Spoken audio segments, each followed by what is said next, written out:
Welcome to Solicited Advice to Live Your Best Life. I'm your host, Kate Hess. You're in the right place if you're tired of feeling stressed, anxious, and overwhelmed, or if your critical inner voice is the loudest voice in your head. Join me each week for actionable, healthful, and healing habits based in mental and emotional hygiene practices to help you turn your self-criticism into self-love. And along the way, bring more freedom, serenity, resilience, and joy into your life. I'm a mental and emotional hygiene coach, and I'm thrilled to join you each week to answer your questions and help you live your best life. Today we're talking about something I've struggled with a few times over the last several years. I've learned a lot from those experiences, and I'm excited to share what I now know with you. Today's questioner asks, how do I overcome spiritual burnout? Although I was exposed to religion as a kid, I didn't grow up particularly religious. And I was in my 30s before I understood one could be spiritual without actually belonging to an organized religion. If asked my beliefs today, I would describe myself as spiritual but not religious. And I recognize this journey of personal development has been one of not only mental, physical, and emotional growth and healing, but also spiritual growth and healing. I've worked with clients for whom a specific religious structure is a core part of their life, and clients who struggle to identify with the term spiritual. Regardless of where you fall on that spectrum, I believe we all have the potential to experience spiritual burnout as we work to build our best lives. For the purposes of today's question, I'll be using languaging that feels authentic to me. If it doesn't resonate with you, focus on the concepts, not the specific words I use to describe them. If you're listening to this episode while driving, doing the dishes, folding laundry, or working out, don't worry about taking notes. I've done it for you. You can get your copy of the worksheet at nourishnestbreathe.com/P26. That's P as in podcast and the number 26. And I'll also put the link in the show notes. First, let's talk about what spiritual burnout is. I touched on burnout in general in episode 18 of the podcast. In a nutshell, when you spend your physical, mental, or emotional reserves faster than you replenish them, eventually your reserves run dry and you experience burnout. Spiritual burnout specifically is usually used to describe when you begin to feel as though your spiritual practices are no longer offering you the same level of support or resonance they once did. As with any other form of burnout, the way this will manifest is as unique as you are. For some, it causes them to question their faith. For others, they may find their spiritual practices begin to feel hollow, or they may find they struggle in other areas of their lives if they don't receive the same level of restoration from their spiritual practice as they once did. Regardless of how it manifests, just like any other form of burnout, continuing to do the same things you've always done will keep you in burnout instead of offering you the opportunity to replenish and recover from it. If you find you're experiencing spiritual burnout, first, I want to assure you there is nothing wrong with you. In fact, I believe spiritual burnout is an indication of growth, which is a good thing. Sometimes, it happens because we've been pushing and growing so quickly we haven't given ourselves time to fully integrate and process. Think of this as the equivalent of blowing a fuse by running too many appliances at once. And sometimes, you experience spiritual burnout when you realize you've outgrown some of your old beliefs, but you aren't sure how to move on from them. Often, these beliefs are ones you inherited or absorbed from society, your religion, your family, friends, or another external source. Just like any other beliefs we inherit or absorb, as we get to know ourselves better, we may discover something we've always just gone along with without questioning. Suddenly it just doesn't make sense with everything else we believe. If you discover that inherited or absorbed beliefs which you no longer align with are part of your spiritual burnout, and if they are part of a larger spiritual or religious practice, you don't have to throw the baby out with the bathwater. You've probably heard me say it before. You have the right to take what resonates and leave the rest. If there's a particular teaching, belief, or thought pattern you no longer want to be a part of your life, you can choose to release just that particular aspect. Or you can choose to release the entire structure that it's a part of. It's your choice, and only you know what's right for you. If you haven't already downloaded this week's worksheet, now would be a great time. Grab your copy at nourishnestbreathe.com/P26. That's P as in podcast and the number 26. Take some time to really zoom in and ask yourself these questions. What beliefs feel out of alignment to me? Why am I struggling with these beliefs? How does releasing these beliefs change the way I view my overall spiritual understanding? What belief or beliefs do I want to replace these unaligned beliefs with? Use whatever technique works best for you when it comes to self-reflection. You could ponder these questions during meditations, while on a walk, or in a journal. If you're new to this type of self-reflection, when do you do your best thinking? When do you have aha moments on any project you're working on? It might be in the shower. It might be while you're commuting to work. Whatever it is, ask yourself these questions as you move into that activity to direct your mind toward exploring them when you're most apt to have insight. This is also a great time to tap into your intuition. I've got a powerful journaling exercise to tap into your intuition in my Intuition 101 course. I'll add a link to learn more and register in the show notes. It's important to allow yourself to question your beliefs and gift yourself with the grace to allow them to adjust and grow as you do. However, spiritual beliefs can be part of the bedrock you've built your life on. I recognize it can feel scary to even question them, much less consider releasing them. I encourage you to think about each choice you make as a fork in a path. If you find you've released something you'd like to have back, you simply walk back down the path and take the alternate road at the fork. It's okay to experiment. Maybe that looks like going to a new church one week. Maybe that looks like trying Qigong instead of yoga for a week. Perhaps it means reading books written by teachers from a variety of spiritual backgrounds. Again, the way you explore and experiment is as unique as you are. How do you like to learn and explore in other aspects of your life? Yoga is an important part of my spiritual practice. For several years leading up to my yoga teacher training, I attended a yoga class 3 to 5 times a week.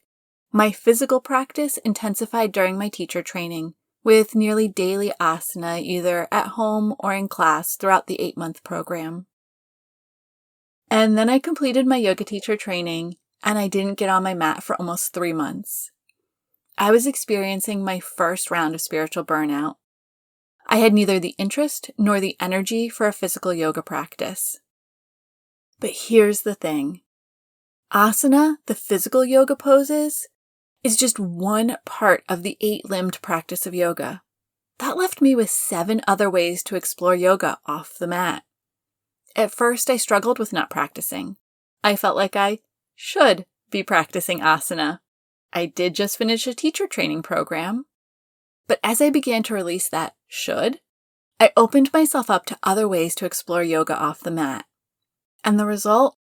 Not only do I have a daily asana practice again, but I also deepened my spiritual practice, connection to, and understanding of yoga by spending several months focusing on the other limbs of yoga. I explored not only the different limbs, but also how to incorporate them into all aspects of life, not just my designated yoga time. I've found the best way to use alternative tools and techniques to move past spiritual burnout is not just swap one for another, but to find ways to incorporate them into things you're already doing. Maybe you find your daily Bible journaling practice just isn't working for you anymore. Perhaps instead, you begin to recite your favorite passages in the shower each morning as a way to connect with the words you find most potent and powerful for you right now. Or maybe you struggle to identify as spiritual, but when you sit down to write in your gratitude journal, nothing comes to you. What if you tried shifting the activity to focus on things you want to celebrate? Or if you simply thank each part of your body for working as well as it does as you wash it during your shower? As with my asana practice, You may find after a time you're ready to return to the tool or technique you stepped away from. Or you may not, and that's okay. When I was ready to get back on my mat, I noticed I started to miss that part of my practice. I started with a class here and there, and slowly built my way back up to the point where I'm at now, a twice daily practice most days. The key was removing any pressure to be at a certain stage or practice in a certain way. Listen to your own whispers, allow yourself to experiment, and recognize that the tools you use to explore your spiritual world may evolve right along with you. A couple of years ago, I was deep into my healing journey. I'd filled my toolkit with enough tools and techniques I was able to make some rapid progress in releasing old stories and beliefs, healing old wounds, and incorporating new knowledge, awareness, and beliefs to fill the void they left. And it felt awesome to be moving so much energy, to be releasing so much old gunk, to be zipping along at a pace I could never have imagined. But I wasn't giving myself time for integration. I was so focused on moving out the next thing, releasing the next bunch of stagnant energy, and healing the next old trauma that surfaced. And suddenly I hit a wall. It all felt like too much. I could continue to do all the healing and move the energy, but it just felt heavy and hard and like so much more work than I had the energy for. I had to slow what I was doing way down and give myself the time and the space to integrate everything I'd already done before I was ready to dive back in to do more healing, releasing, and growing. When you encounter spiritual burnout, it's possible you've been trying to move and grow too quickly without giving yourself a chance to integrate and process everything you've been doing. Think about a tongue twister. You're probably familiar with, how much wood could a woodchuck chuck if a woodchuck could chuck wood? Let's do an experiment. Pause the podcast and see how quickly you can repeat that out loud. Then see how quickly you can repeat it in your head. Okay, did you give it a try? Chances are you could repeat it in your head much faster than out loud. Your mouth just couldn't keep up with the words you were trying to get out. I like to think of healing and growing too quickly like this. Your body just can't move at the pace you'd like it to go, so you need to slow down a little and let everything integrate so you're back in harmony. I've talked a lot about stress management and resilience building on the podcast, and it applies here the same as it does in any other situation of burnout. We don't experience burnout in just a single aspect of our lives, and spiritual burnout is no different. While you might notice the biggest impact of the burnout on your spiritual life, it's influenced by and will influence every other aspect of your life. Sometimes we're overwhelmed in another aspect of our lives, and it takes all of our resilience to cope with that, leaving little to deal with what might otherwise be a more minor additional burden in our spiritual lives. Or perhaps your spiritual life is the source of the burnout, and it takes so much energy to process what you're experiencing that you don't have enough left to take care of yourself in any other way. Whatever the form of burnout, there are 2 steps to recovering. First, identify what's draining your energy faster than normal and find a way to reduce that drain. Second, increase your self-care to begin replenishing your reserves faster than you drain them. Take stock of what's causing your burnout. How can you turn down the dial on that activity? How can you scale back or pause the activities which are the proximate cause of your burnout? Like when I stopped practicing asana. Now figure out what self-care activities will offer you the most replenishment and schedule them into your day. Don't just make them items on your to-do list, but add them to your calendar as non-negotiables. If you're not sure where to start identifying the right self-care activities for you, grab your copy of my free self-care toolkit. I'll add a link in the show notes. And offer yourself the grace to focus on restoring and replenishing. So often we confuse self-work with self-care, which means we put so much energy into learning and growing that we miss actually refilling our reserves. This is a great way to end up in burnout, even though you think you're doing all the right things. If you're not sure you fully understand the difference between self-work and self-care, check out episode 4 of the podcast where I do a deep dive on the differences. Moving past spiritual burnout starts with identifying the cause or causes and then finding the most authentic way for you to respond to them. You might need to release a belief or set of beliefs you no longer find are in alignment with you. You might need to find new tools and techniques for your spiritual practice. Or you might need to slow things down to allow yourself to integrate and restore. There are so many different reasons spiritual burnout can manifest in your life. And there are so many different ways it can show up. I've put together a companion worksheet for this week's episode to help you explore the different causes of spiritual burnout and how to help yourself recover from them. You can get your copy at nourishNestBreathe.com/P26. That's P as in podcast and the number 26. Thank you so much for joining me today for this episode. Please hit subscribe wherever you receive podcasts. If you've got a question that you'd love to hear addressed on a future episode, please submit it using the form on my website at nourishNestBreathe.com/podcast. I'll include that link in the show notes. And remember, living your best life isn't about changing your life. It's about changing the way you show up for your life. Thank you so much for joining me for this episode of Solicited Advice to Live Your Best Life. If you enjoyed this episode, please take a moment to leave a rating and review wherever you subscribe to your podcasts.